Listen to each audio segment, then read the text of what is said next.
C'est un dessinateur de génie dont l'œuvre a marqué plusieurs générations. Je m'appelle Louise et aujourd'hui on plonge ensemble au cœur de l'œuvre de Jean-Jacques Sempé. Un dessinateur capable de saisir des fragments de la vie quotidienne avec une finesse incroyable.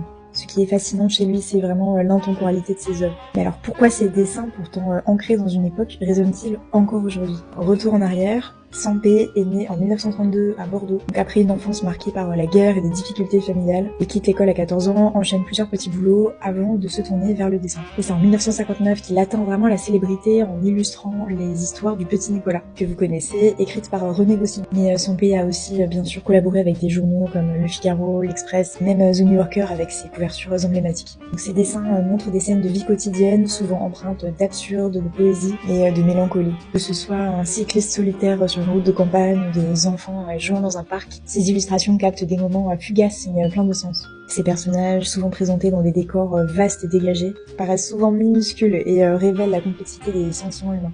Alors pourquoi résonnent-ils toujours autant? D'abord parce qu'ils abordent des thèmes universels.